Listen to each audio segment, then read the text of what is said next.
যে আমাদের লোক সংস্কৃতির মধ্যেও এই ধর্ম সমন্বয় আছে। হিন্দু মুসলমানের যে তাদের যে নিজস্ব, আমরা একটা বৃহত্তর সংস্কৃতির অংশ, আবার নিজ নিজ ধর্মের জন্য যে সংস্কৃতি, সেই সংস্কৃতির মধ্যেও আবার একটা সমন্বয় ছিল। এখানে কোনো প্রভেদ ছিল না, এখানে কোনো ভেদ ছিল না। এটাকে শেখ হাসিনা ভাঙতে চেয়েছেন।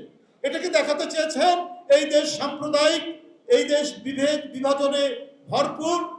সুতরাং আমাকে সমর্থন করো, অন্য বিরোধী দল কাউকে সমর্থন করবেন না।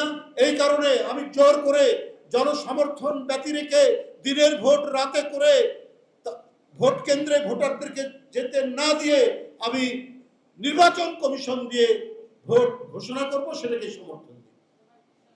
বাংলাদেশের ভাবমূর্তিকে এইভাবেই বিনষ্ট করেছিল। কোনোদিন আমরা হিন্দু মন্দিরে হামলা বা কোনো সংঘাতের কথা আমরা শুনিনি। এটা শেখ হাসিনার আমলেই করা হয়েছে। এবং সবচাইতে মজার ব্যাপার হলো, শেখ হাসিনার আমলেই দেব মন্দির দেবালয় ভাঙা হয়েছে, প্রতিমা ভাঙা হয়েছে। কিন্তু যারা ধরা পড়েছেন তারা অধিকাংশই হচ্ছে আওয়ামী লীগের কোনো না কোনো সংগঠনের লোক। আওয়ামী লীগের আমলেই। এখন তো সে পলাতক। শিশুদের রক্ত পান করে, কিশোরদের রক্ত পান করে, রিক্সাওয়ালা শ্রমিকদের রক্ত পান করে জনতার উত্তাল তরঙ্গের যে ঢেউ, সেই ঢেউয়ের তোড়ে তিনি দেশ ছেড়ে পালিয়েছেন। তো পালানোর পরেও কিন্তু ওনার ষড়যন্ত্র কিন্তু থামছে না। আমাদের রমেশ চন্দ্র, তার আপন ভাই ডিপ্টি সেক্রেটারি, কোনো প্রমোশন নাই, বিভিন্ন গুরুত্বহীন জায়গায় তাকে ফেলে রাখা হয়েছে।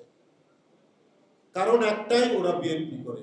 শেখ হাসিনা যদি এতই অসাম্প্রদায়িক হন, তাহলে আজকে তপন বাবু, তাহলে আজকে অমলেন্দু দাসের স্ত্রী, তারপরে আরো যারা আমাদের, আমি কয়েকটার নাম বললাম, এরকম হাজার হাজার যারা কেউ ছাত্রদল করেছেন বা বিএনপি পরিবারের ছেলে মেয়ে, তারা চাকরির ক্ষেত্রে বঞ্চিত হয়েছে, তারা ব্যবসা বাণিজ্যের ক্ষেত্রে বঞ্চিত হয়েছে, তারা স্বাভাবিক এবং নিরাপদ জীবনযাপন করার ক্ষেত্রেও তারা বঞ্চিত হয়েছেন।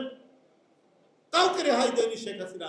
শেখ হাসিনা ভালোবাসেন তার বোন, তার ছেলে, তার মেয়ে, তার নাতি নাতনি ছাড়া আর কাউকে ভালোবাসতেন না। এই কারণে তার গোপালগঞ্জে বাড়ি, তার ঢাকা শহরে সুধা ভবন সব থাকার পরেও নির্লজ্জের মতো পূর্বাচলের ৬০ কাঠা জায়গা নিয়েছেন জয়ের নামে, পুতুলের নামে, নাতনির নামে, তার ভাগ্নের নামে, সবকিছু তাদের নামে। তাই বন্ধুরা আমার, ও নিজেকে ছাড়া আর কাউকে ভালোবাসতো না। আর দলের কিছু লোক যাদেরকে অবাধে সুযোগ দিয়েছিলেন টাকা পাচার করতে, লুট করতে, দুর্নীতি করতে, এবং এই লুটেরারা এই প্রচন্ড জনতার ক্ষোভের মুখে তাদেরকে চলে যেতে হয়েছে। এই জন্য শেখ হাসিনা এখনো নিজেকে সামাল দিতে পারছেন না। যখন তখন পার্শ্ববর্তী দেশ থেকেই উলট পালট কথাবার্তা বলছে। আবার আজকে দেখছি বিবিসি, একটি আন্তর্জাতিক গণমাধ্যম, তারা বলছে কলকাতায় আওয়ামী লীগের একটি অফিস নেওয়া হয়েছে, ওই অফিসে সব বড় বড় নেতাদের যাতায়াত ওখানে শুরু হয়েছে। কারণটা কি? দেশে আর জায়গা হলো না, সবাই বলে এখানে জঙ্গি, সব খারাপ লোক।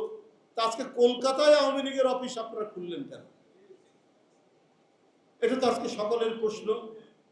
আপনি নিজের কথাই বলতেন জনগণ আপনাকে সাপোর্ট করে, এত কিছু করে, তাহলে আজকে আপনি পালিয়ে গেলেন কেন?